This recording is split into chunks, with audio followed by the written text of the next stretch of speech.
Close your eyes, reveal your fate. Many a life might fade to gray. Sisters, brothers, take a look at the prey the old one took.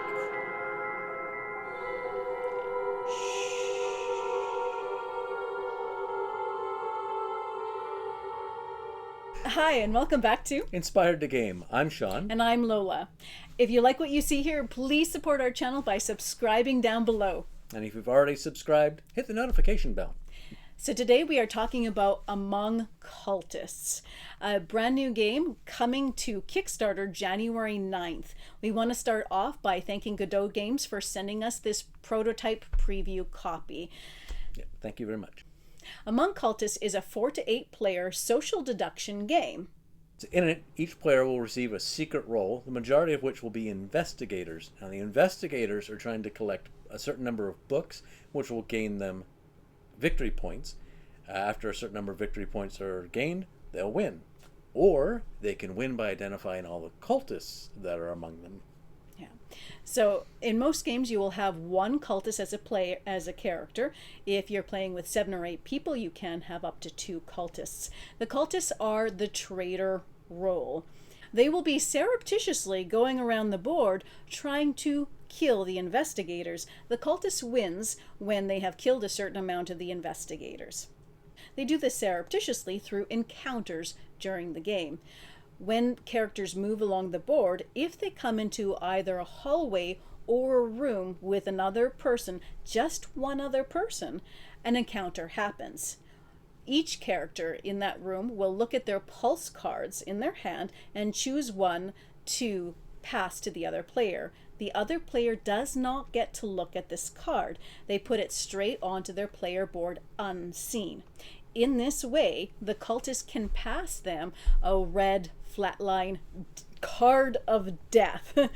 But what's interesting about this is that the player won't know that they are dead. No one will know them. It's like Sixth Sense. They'll be walking around thinking that they're alive when they are not. So the cultist knows this and will be enjoying having killed somebody.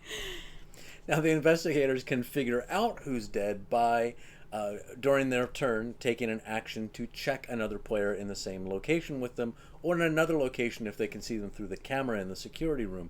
Now, a pulse check is you take the cards off of their player mat, you shuffle them, and then you take a look at them. If you see a flatline card, you announce to everybody that that investigator is dead, and they flip their card and token over to the ghost side, and they have they have certain things that they can't do at that point. They do have a different game at that point, because once they are a ghost, now they cannot do any character checks, they can't interact in any way like that, but they can still work on the investigator's task of getting those books onto the shelf. They also aren't constricted with movements like other characters are. They can teleport wherever they want to because, well, they're ghosts. Now, an important thing on encounters as well, encounters don't happen when 3 people are in the same space because, well, there would be a witness. That is unless the lights are out. So the lights happen to be out and there's a mechanism to turn the lights on or off, and there are events that can turn it off or back on. Then there can be encounters with more people at once. Now, cultists can bluff and check a character and look at those pulse cards and say, oh, it looks like they're alive, even though they're actually dead. It's a way of bluffing. And of course, the cultist doesn't want more ghosts because they have that freedom of movement to across the board to get those books moving back in. Kind of makes them a little more powerful. So of course you don't want people to know that they're a ghost. So it's a game of bluffing. It's a game of of trying to convince people it's not you.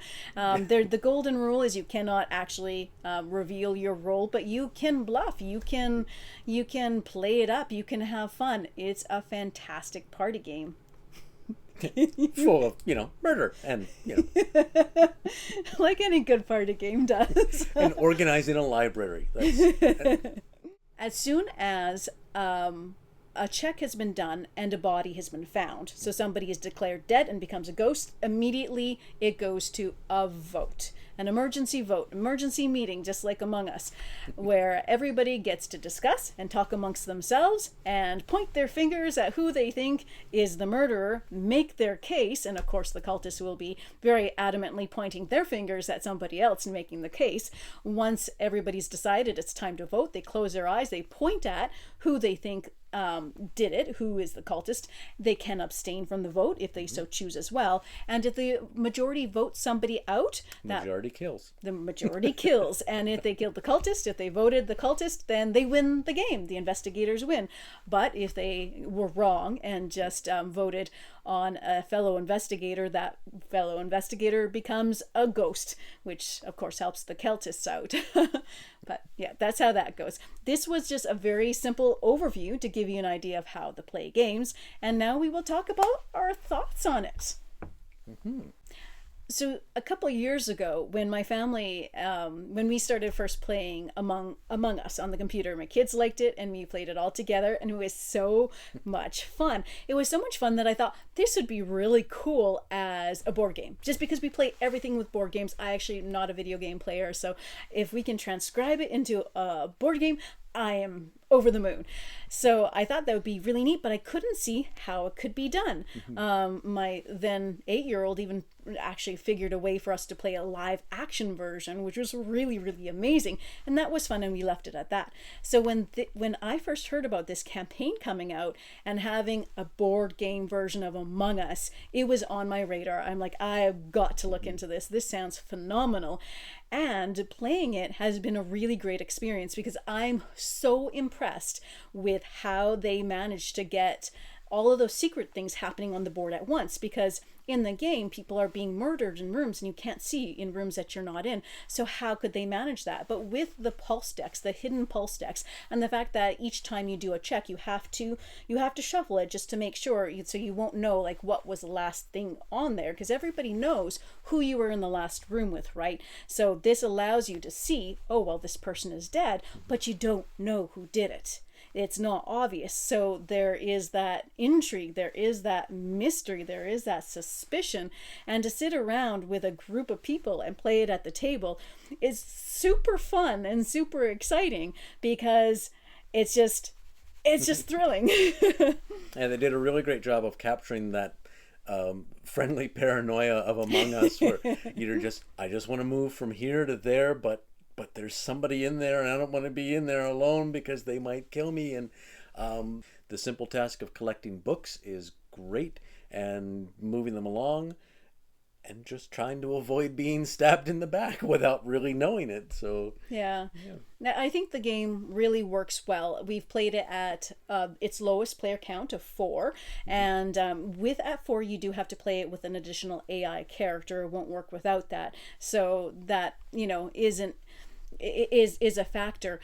We did find that it plays a lot better at the higher player count. So this is a really great game to pull out when you have some gaming friends coming over, and it's more than those 4, so you can't play the average game. So especially when you get into 7 and 8 players, even 6 is fantastic. It's a hoot. It's a riot to play, because so there's that suspicion, but at the same time you don't want to be suspicious, especially if you're the cultist. You get to play it up.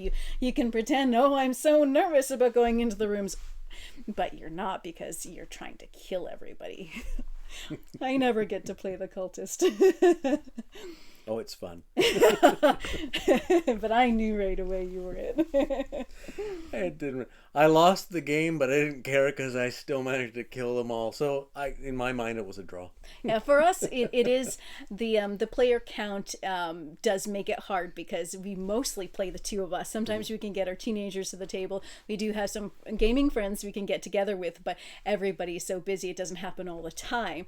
But so this is one that I can see making it to the table a lot of times when we can get the players in order to do that. So I would love to play it more often than we're really going to have the time for it, but it's definitely going to stick on our shelves, and it's definitely going to be a game that we bring out when we have a crowd over to play, because it's a lot of fun. Yeah, and I really want to learn more of it, because there are additional elements that we have not been introduced to yet, because they suggest get really used to the game first, and then you can introduce different roles for the investigators. They have different powers. We haven't gotten into any of that. Check out the Kickstarter. They will probably talk about them on there. But yeah, we want to get to that comfort zone with the games so that we can start playing with those, because that sounds like it's going to be a lot more fun, being able to do those kind of things too. Yeah. Keep in mind, with all of the images that you've seen today, they are of the prototype. So that's one thing we haven't talked about with this review, is about the components. We would have a few things to say about some of it, but this is a prototype, and things are going to change, or we don't know what's going to change and what's going to not. So it's not a review about the components at all. So. Another thing that I like is the way that even if you are found out to be dead and to be a ghost, that it's not player elimination. You still get to play, and in fact you almost have superpowers now too. So that's kind of a fun thing as well. So no matter what your role is, it's fun. And really, even if you win or lose, it's kind of fun either way. That's what you're saying when you lost horribly to me as the cultist.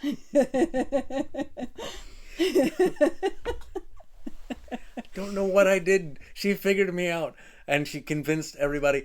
They actually decided that, well, let's just kill him anyway, and if we're wrong, we're wrong, and then we know it's her. And I'm like, well, thanks, I'll be the sacrificial lamb.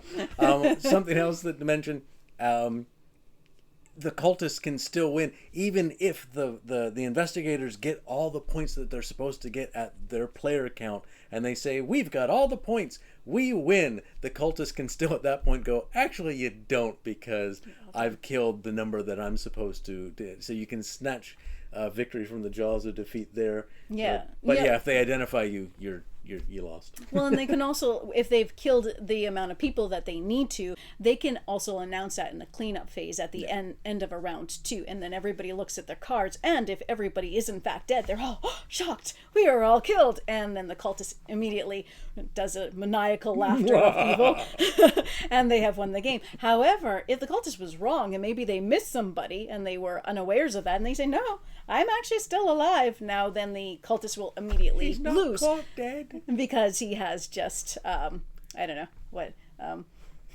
unveiled himself. So Take a walk. So this should be live on Kickstarter right now, or once you're seeing this video. Check it out, and I think this, if it sounds like a good game to you, I think this is one that's worth pledging for. Yeah, absolutely. Yeah. So if you're into like social deduction and a party style game like this, I think it's going to bring a lot of fun to you and your friends. All right, thanks for watching. We really appreciate it. If you haven't subscribed to the channel already, please do so. It helps support us. And bye-bye. Happy gaming, folks.